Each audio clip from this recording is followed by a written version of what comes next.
오늘 다 함께 오신 여러분들을 환영하고 축복합니다. 사랑합니다. 오늘 말씀 제목은 주님의 위로와 보호는 더 강하다. 주님의 위로와 보호는 더 강하다는 제목으로 말씀 증거하겠습니다. 바울이 공회에서 곤욕을 치르고 지쳐서 안토니아 요새에 들어가서 이렇게 수감되어 있을 때 주님께서 바울을 찾아오셨죠. 그래서 지난주 우리가 찾아오셔서 바울에게 말씀하신 내용들을 살펴보았습니다. 뭐라고 하셨습니까? 담대하라, 담대하라. 내가 로마에 가서 또 나의 일을 증거하리라 이렇게 말씀하셨습니다. 담대하라, 낙심하지 말라는 겁니다. 왜냐하면 또 네가 지금 여기 사명이 끝난 것이 아니고 또 로마에 가서 또 나의 일을 해야 하고 내가 너와 함께 할 것이다 라는 말씀이었기 때문에 그렇습니다. 여러분, 이렇게 우리 인생 가운데 고난의 밤, 또 위기의 밤에 우리 주님께서 찾아오시는 줄 믿으시기 바랍니다. 여러분, 우리가 살다 보면 정말 고난의 밤, 위기의 밤을 맞을 때가 많이 있지 않습니까? 우리의 건강이 갑자기 이렇게 악화가 되었다든지, 또 실업자가 되었다든지, 실직을 했다든지, 또 사업적인 실패, 또 어떤 가족들과의 이별로 인해서 굉장히 힘들고 어려운 그런 고난의 밤이 찾아올 때가 있는데, 그때 우리는 참 낙심하고 좌절을 하게 됩니다. 그런데 여러분, 그럴 때 걱정하지 말 것은 우리 주님께서 그 고난의 밤, 위기의 밤에 우리를 찾아오신다는 사실입니다. 그런데 우리 주님께서 멀리 있다가 찾아오시는 것이 아니라 지난주 우리가 말씀을 살펴보았지만 늘 곁에 계십니다. 바울 곁에 서서 이렇게 말씀하셨죠. 주님께서 늘 우리 곁에 가까이 계시는 분이시라는 사실입니다. 내가 너희를 떠나지 아니하고 버리지 아니하리라. 또 세상 끝날까지 내가 너희와 함께하리라라고 말씀하셨습니다. 그러므로 지금 고난의 밤을 혹시 맞이하고 있는 분이 계시다면 여러분 걱정하지 마시고 낙심하지 마시고 주님께서 반드시 우리를 찾아오심을 믿으시기 바랍니다. 그리고 그 주님은 우리를 격려하시고 위로해 주실 것입니다. 여러분, 정말 이렇게 바울처럼 환상 가운데 나타나실 수도 있겠지만 오늘날 우리에게는 어떻게 나타나십니까? 우리가 성경을 읽고 또 기도를 할 때 주님은 우리에게 말씀하시죠. 음성을 들려주십니다. 그리고 특히 고난의 밤일수록 주님의 격려의 음성은 더 뚜렷하게 들릴 수가 있습니다. 여러분, 오늘 본문은 이제 사도 바울이 주님의 말씀을 받은 그 밤이 지나고 그 다음 날이 되었을 때 아침이 되자 40명이 넘는 유대인들이 이제 사도 바울을 죽이겠다고 결심한 그런 내용으로부터 시작이 되고 있습니다. 12절부터 14절까지 보니까 12절에 날이 새매 유대인들이 당을 지어 맹세하되 바울을 죽이기 전에는 먹지도 아니하고 마시지도 아니하겠다 하고 이같이 동맹한 자가 40여 명이더라. 14절 대제사장들과 장로들에게 가서 말하되 우리가 바울을 죽이기 전에는 아무것도 먹지 않기로 굳게 맹세하였다 이렇게 말씀하고 있습니다. 여러분, 만약에 사도 바울이 안토니아 요새의 감옥에 있지 않고 일반 사람의 집에 있었다면 바울은 정말 죽었을 거예요. 그러니까 한마디로 이 안토니아 요새 차디차고 호르만 이 요새가 사실은 바울을 보호하는 그런 피난처였습니다. 주님께서 그걸 아시고 바울을 안토니아 요새에 넣어 주셨던 것이죠. 그러므로 여러분, 우리가 생각할 때 정말 이렇게 초라하고 이런 형편없는 것이 우리를 보호할 수 있는, 우리를 지켜줄 수 있는 그런 귀한 곳임을 여러분 명심해야 됩니다. 어쨌든 그럼에도 불구하고 이렇게 마음을 놓을 수 없는 상황이 펼쳐지게 되었는데, 왜냐하면 이 유대인들이 바울을 죽이겠다고 먹지도 않고 마시지도 않겠다라고 결단한 사람들이 40명이나 넘는 사람들이 있었기 때문에 그렇습니다. 상황이 심각했죠. 그러니까 지금 이 본문의 단어들을 보더라도 아주 예사롭지 않은 그런 단어들이 쓰이고 있습니다. 당을 지었다, 또 굳게 맹세했다, 동맹을 맺었다, 이런 말들. 마치 어떤 목적을 이루기 위해서 이렇게 수단과 방법을 가리지 않고 공격을 감행하고 폭력을 쓰는 그런 테러 집단과 같은 그런 모습들을, 그런 뉘앙스를 풍기고 있다는 것이죠. 원래 유대인들은 이렇게 어떤 무언가 특별한 일을 위해서 금식을 하는 일들이 있었습니다. 그런데 이들의 진짜 문제점은 뭐냐면 그 결단 자체가 그 종교적 신념에서 나오는 그런 매우 아주 극단적인 경건의 표현이었다는데 그 심각성이 있었다는 것이죠. 그러니까 여러분, 한마디로 자기들의 종교 신념을 가지고 사람들을 폭력을 행하고 또 죽이기까지 하는 그런 일을 감행했다는 거예요. 그러니까 여러분, 이들은 한마디로 이렇게 오늘날의 중동의 IS나 어떤 탈레반 같은 그런 전문적인 사람들이었음을 또 우리가 볼 수가 있는데요. 그러니까 그런 사람들이 이렇게 바울을 죽이겠다고 천부장에게 찾아가서 요청을 해서 바울을 이렇게 공회로 데리고 내려오는 길에 숨어 있다가 죽이려고 했던 겁니다. 15절 말씀 보니까 이제 너희는 그의 사실을 더 자세히 물어보려는 척 하면서 공회와 함께 천부장에게 청하여 바울을 너희에게로 데리고 내려오게 하라. 우리는 그가 가까이 오기 전에 죽이기로 준비하였노라 하더니, 바울을 이제 산헤드린 공회 쪽으로 이렇게 내려오게 해서 그때 이제 매복해 있던 유대인들이 죽이려고 했다는 거죠. 죽이려고 준비하였노라. 이 말의 원어적인 뜻은 그만큼 능동적으로 잘 준비가 되어 있었고 계속적으로 준비를 하고 있었다. 그러니까 이미 죽일 준비를 다 하고 있었던 거예요. 죽일 장소, 죽일 시간, 또 그런 어떻게 유인하려는 하는 그런 방법들을 다 이미 모색하고 있었던 겁니다. 그러니까 죽이려고만 생각하고 그냥 그런 작정을 하고 있었던 거죠. 근데 여러분, 생각해보면 사실 바울이 공회로 내려오면서 혼자 내려오진 않겠죠. 로마 병사들 몇 명이라도 이렇게 몇십 명이라도 붙여서 같이 내려올 텐데, 그런 상황이라면은 어떻게 보면 이제 그 바울의 목숨을 뺏으려고 한다면 그런 상황 가운데에서 로마 병사들과 함께 싸움도 해야 되는 그런 상황이 펼쳐질 수가 있는 것이죠. 그러면 자신들의 유대인들이 목숨을 잃을 수도 있는 상황이었는데도 조금도 주저함도 없이 그렇게 죽이기로 결단을 하고 동맹을 맺었다는 거예요. 참 어떻게 보면 안타까운 사람들이라고 할 수 있는데, 여러분, 그런데 세상에는 이렇게 허망하고 악한 일을 위해서 결단하고 열심을 내는 사람들이 많이 있다는 거예요. 하나님을 대적하는 일과 또 불의한 일을 위해서 자신의 정력과 인생을 낭비하는 사람들이 얼마나 많은지 모릅니다. 여러분, 우리는 그렇게까지 하지 않다 보니까 이제 그런 사람들이 얼마나 많이 있을까 싶은데, 그러나 이 세상에는 정말 하나님 대적하는 사람들, 또 불의한 일을 행하는 사람들이 너무너무 많이 있습니다.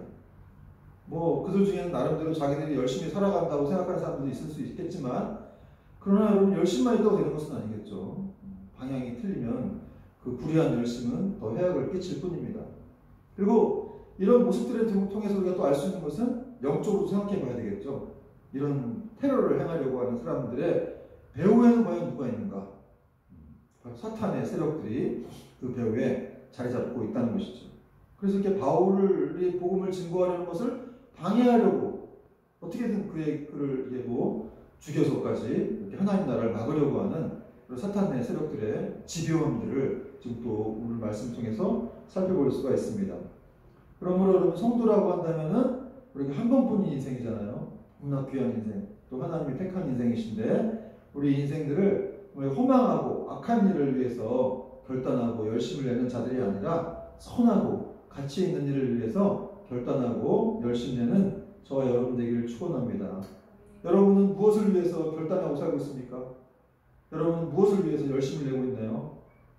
어떤 일을 위해서 금식하고 있습니까?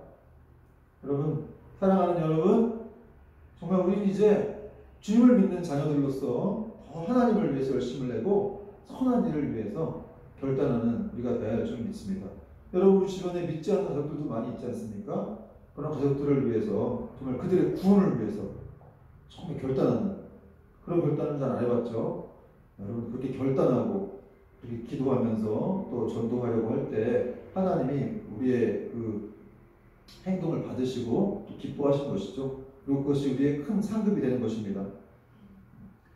그런데 여러분, 이렇게 바울을 죽이기 전에는 식음을 전폐하겠다고 한 사람들의 어떤 이 계획이, 그렇게 맹세한 사람들의 계획이 수포로 돌아가게 되었는데, 그것이 이제 16절에서 그 이유를 설명하고 있습니다. 16절 보니까 바울의 생질이 그들이 매복하여 있다 함을 듣고 와서 영내에 들어가 바울에게 알린지라. 여기 바울의 조카가 나옵니다. 오늘 본문 16절이 이 사도행전에서 유일하게 바울의 조카가 나오는 내용이에요. 그런 절이죠. 근데 사실 상당히 놀라운 내용이기도 한데, 그동안 이 저자 누가가 한 번도 바울의 조카에 대해 생질에 대해서 설명한 적이 없기 때문에 그렇습니다. 이 조카가 몇 살이고 또 어디서부터 왔는지 그걸 설명할 게 없어서 알 수가 없습니다. 그러니까 사도 바울이 이 어떤 친척들이 예루살렘에 살긴 했던 것 같은데 한 번도 나오지는 않기 때문에, 근데 오늘 갑자기 나타난 거예요. 어쨌든 중요한 것, 그 청년이, 바울의 조카가 이제 유대인들의 어떤 악한 음모를 소상히 파악하고 있었고, 그 사실을 즉시 삼촌 바울에게 찾아가서 그 사실을 알렸다는 것이죠. 그런데 여러분, 이 모든 것은 사실 유대인 암살단의 음모를 이 바울의 조카에게 탄로가 나게 하신 주님의 섭리였다는 거예요. 여러분, 이처럼 하나님께서는 우리가 전혀 생각하지 못한 방법으로 자기 백성을 도우실 때가 많이 있습니다. 여러분, 구약 성경에 나오는 엘리야 선지자 같은 경우에 엘리야가 여러분 무서운 그 왕의 박해를 피해가지고 어디로 피해갔었죠? 예, 그릿 시내가 그 피해가서 3년이 넘는 시간을 거기 있었어요. 그 당시에 엘리야가 도착해서 피곤하고 지쳐가지고 먹을 것도 없어가지고 그냥 굶어 죽을 판이었지만, 그러나 하나님은 정말 그 미물에 불과한 까마귀를 사용하셔서 엘리야에게 이렇게 떡과 고기를 가져다 주었죠. 하루 이틀 가져다 준 게 아닙니다. 몇 년을 계속해서 그가 굶지 않도록. 제가 일본 선교를 많이 갔었기 때문에 일본에 가면 까마귀가 참 많은데, 제가 사는 이 강서구에도 까마귀가 참 많이 있더라고요. 보면서 왜 이렇게 서울에 까마귀가 많아졌나 하는 생각이 들었는데, 까마귀를 우연히 이렇게 본 적이 있었는데 굉장히 생각보다 크더라고요. 크고, 그 까마귀를 보면서 엘리야가 생각이 많이 났어요. 그래서 까마귀가 정말 크고 이 날개짓도 피면 엄청 힘이 있는 것 같아서 떡과 고기 정도는 충분히 날 수가 있겠구나 하는 생각이 들더라고요. 그러면서 한편으로 내가 만약에 어려울 때 하나님이 까마귀를 통해서 떡과 고기를 가져다 주실 수 있겠지 라는 생각으로 참 마음이 흐뭇했습니다. 여러분, 어쨌든 우리가 어떤 상황을 당하든지 간에 하나님은 우리를 도우신다는 거. 여러분, 또 엘리야가 사르밧 과부에게 갔을 때 그 사르밧 과부가 너무 가난했잖아요. 그런 상황에서 하나님은 그 사르밧 과부에게 그 떡을 통해서 이제 엘리야에게 주라고 하셨어요. 공개하도록 하신 것이죠.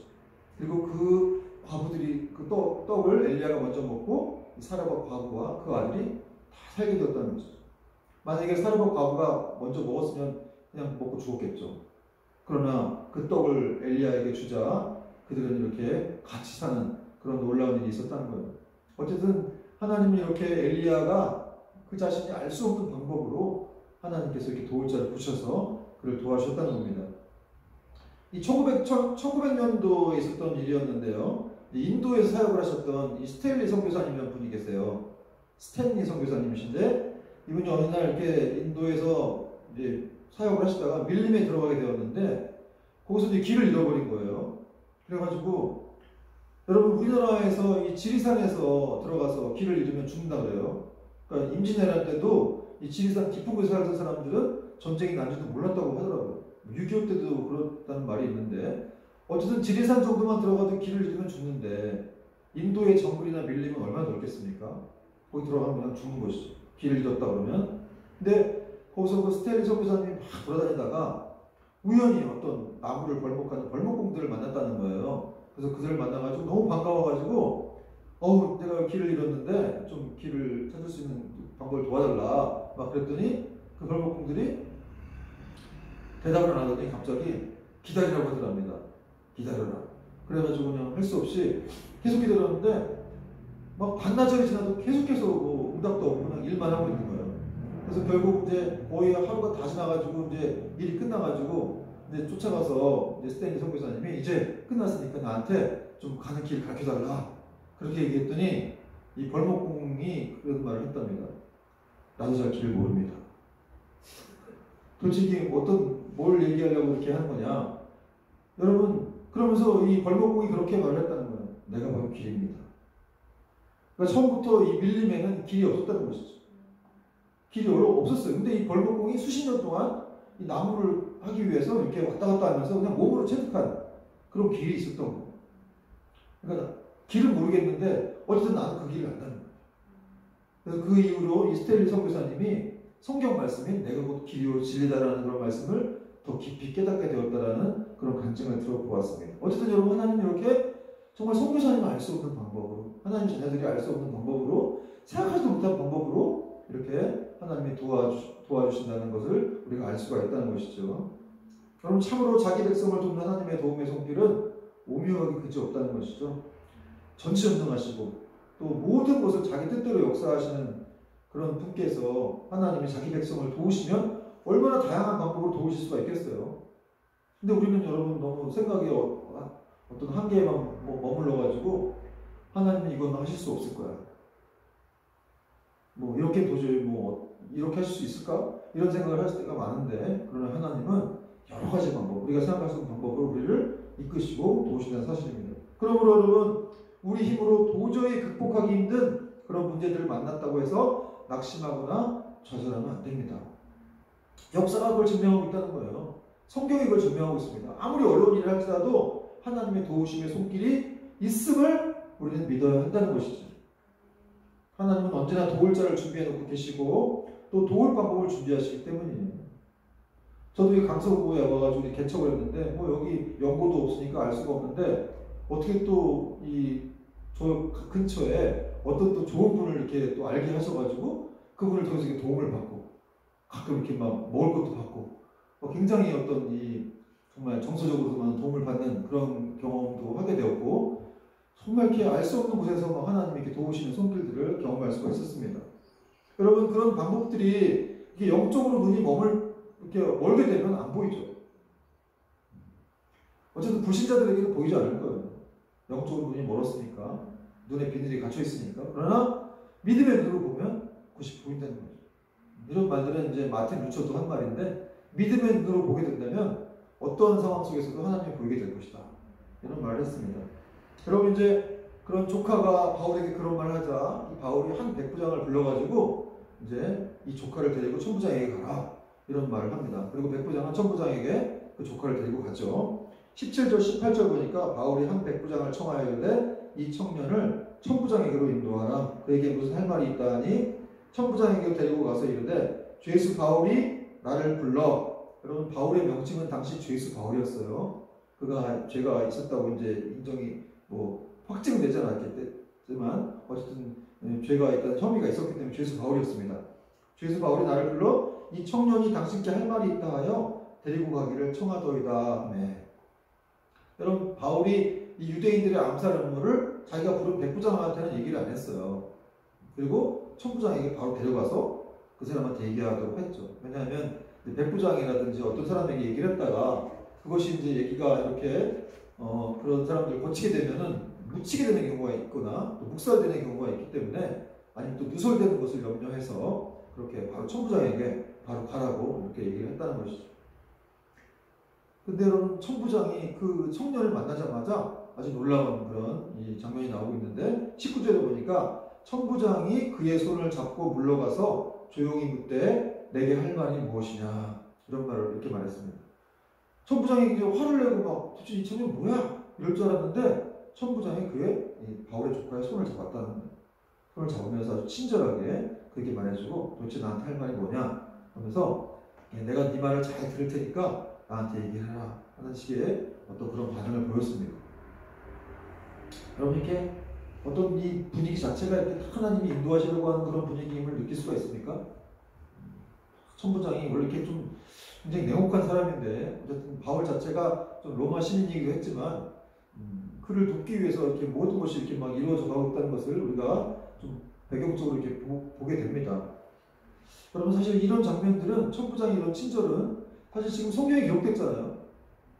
근데 이런 기록은 예수님이 수단당하실 때도 많은 성도들이, 이 군중들이 예수님을 십자가에 못 박아라, 예수의 피를 보게 하자 막 이렇게 요구를 했지만, 그때 그래도 이제 로마 총독이었던 빌라도는 그래도 이 사람은 죄가 없다 이렇게 말을 하면서 나름 보호하려고 했었죠. 어쨌든 여론에 떠밀려가지고 십자가에 못 박히는 그런 형을 내리긴 했지만, 그러니까 여러분, 빌라도 자체가 어쨌든 예수님을 보호하려고 했다는 거예요.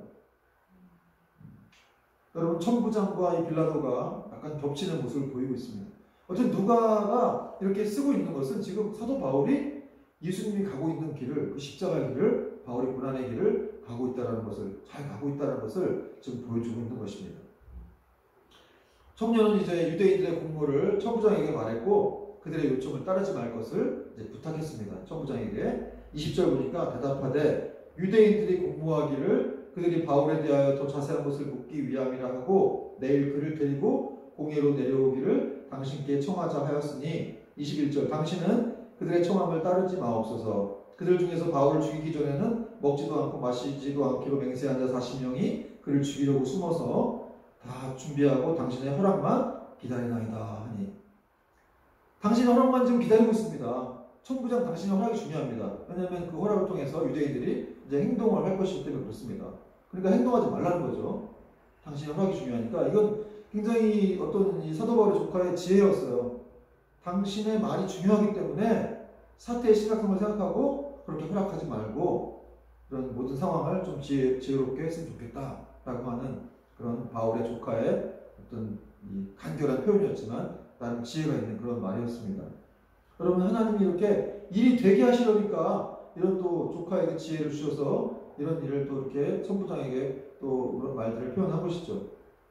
그래서 천부장은 그런 말을 듣고 천부장이 청년을 보내며 경계해야 돼. 이 일을 내게 알렸다고 아무에게도 이러지 말라 하고 누설되지 않게 이렇게 말하지 말라 이렇게 말했던 것이죠. 그리고 그는 그 밤 제3시에 이렇게 바울을 가이사랴로 아주 극비리에 이렇게 호송을 할 그런 결심을 합니다. 23절 보니까 백부장 둘을 불러 이르되 밤 제3시에 가이사랴까지 갈 고병 200명과 기병 70명과 창병 200명을 준비하라 하고 24절 또 바울을 태워 총독 벨리스에게로 무사히 보내기 위하여 짐승을 준비하라 명하며 여러분 제3시에 바울이 가이사랴로 출발했는데 제3시는 오늘날에 몇 시일까요? 오늘날에 밤 9시입니다. 근데 여러분 2000년 전에 밤 9시하고 지금 밤 9시는 막 밝기도 하고 사람들 많이 다니는데 2000년 전에는 아무도 없었어요. 다 잠든 시간이었습니다. 그러니까 칠흑 같은 어둠의 시간에 이 천부장이 두 백부장을 불러가지고 명령을 내린 거예요. 중무장한 보병 200명, 기병 70명, 또 마병 200명을 준비하라고 했습니다. 총 몇 명입니까? 470명이나 준비한 것이죠. 사도 바울 한 사람을 경호하기 위해서 470명을 준비한 거예요. 중무장한 군인들. 그러면 어떻게 생각해보면 참 이해가 안 되는 일이죠. 이 로마의 장교들이 어떻게 그냥 뭐 이름도 모르는 어떤 낯선 청년의 말을 듣고 무턱대고 그걸 믿고 군대를 다 이렇게 엄청난 군대를 준비해가지고 이렇게 사도 바울을 경호하려고 했다는 것은 매우 있을 법한 일이 아니기 때문에 그렇습니다. 그러나 결론적으로 그렇게 되었다는 거예요. 여러분 우리가 이 상황을 좀 더 생각을 해보면은 사실 사도 바울이 이렇게 470명까지 경험을 해달라고 부탁한 적이 있었습니까? 없었어요. 뭐 470명이 아니라 뭐 한두 명이라도 좀 이렇게 경호해달라고 천부장에게 돈을 주거나 뭐 잘 보이려고 하는 그런 태도를 가진 적이 있었나요? 없었습니다. 그럼에도 불구하고 이 바울의 의도나 계획과는 전혀 상관없이 이 전개가 됐죠. 이런 일들이. 여러분 이렇게 인간의 상상을 초월하는 이런 모든 일들의 배후에는 과연 누가 있었겠냐 이 말입니다. 바로 우리 주님께서 바울을 위해서 어젯밤에 주님이 나타나셨죠. 내가 로마에 가야 하리라. 내가 너를 보호하리라. 담대하라. 낙심하지 말라 말씀하신 주님께서 이렇게 이 천부장을 통해서 또 군대를 준비하게 하신 것이죠. 아주 신묘막측하게 또 계획하시고 연출하셨습니다. 여러분 그 한마디로 500명씩 붙인 거예요. 유대인들 암살단이 40명인데 470명이면 10배가 넘는데 한마디로 사도 바울을 이제 꼼짝 못하고 그들이 아주 건드리지 못하도록 여러분 하나님은 그 자녀들을 그 악한 마귀들 그 하수인들이 건드리지도 못하도록 더 10배가 넘는 더 많은 세력으로 우리를 보호하시는 분이신 줄 믿으시기 바랍니다. 여러분 그 바울의 일생을 보호하고 도와주신 그 주님은 바로 우리의 주님도 되심을 우리가 믿어야 됩니다. 그리고 감사드려야 돼요. 하나님의 자녀라는 사실. 여러분 지금도 이렇게 고난과 위기의 밤에 있는 분들이 계시다면 그 시간을 통해서 나를 빚으시고 또 주님이 어떤 분이신지를 더 바르게 알아가게 하실 하나님의 은혜의 기회임을 우리가 잊지 않는 저와 여러분이 되기를 바랍니다. 여러분, 이 세상에 어떤 음모와 계획도 계략도 우리 주님의 약속의 말씀에 맞설 수는 없다는 것이죠. 그러므로 바울은 이 로마로 가기까지는 결코 죽을 수가 없습니다. 그는 마지막 증거를 해야 하기 때문에 그렇습니다. 예수님께서는 그리고 바울이 그 증거를 하게 하실 것이죠. 여러분, 우리도 마찬가지죠. 여러분, 우리도 그리스도의 대사로서 또 편지로서 사명을 이룰 때까지 결코 우리가 생을 다하지 않는 거예요. 우리는 안전한 것입니다. 따라서 우리는 담대해야 되고 낙심할 필요가 없고 어떤 문제에 낙심할 필요가 없습니다. 왜냐하면 우리와 함께 하신 주님께서 우리를 이끌으시고 그 사명의 때까지 함께 하실 것이기 때문에 그렇습니다. 여러분, 미래라고 하는 것은 하나님의 시간이죠. 그래서 미래를 불안할 필요가 없어요. 그리고 그 미래가 하나님의 시간임을 진짜 믿는다면 우리는 더욱더 담대하게 할 수가 있는 것이죠. 그걸 못 믿기 때문에 계속해서 우리는 불안해하고 그냥 떨고 낙심하는 것입니다. 여러분, 우리의 삶을 어떻게 살아야 되겠습니까? 그냥 하루하루 말씀을 따라, 성령님을 따라 한 걸음 한 걸음 내디디면 되는 것이죠. 그렇게 하라고 우리에게 성령님을 보내신 것이고 우리에게 날마다 말씀을 보내신 것입니다. 여러분, 기억합시다. 바울의 하나님, 바울을 도우시는 하나님, 그를 강한 군대로 무장시키시고 지키시는 하나님은 우리의 하나님이 되십니다. 여러분, 이 믿음으로 또 한 주도 승리할 수 있기를 주님의 이름으로 축원합니다.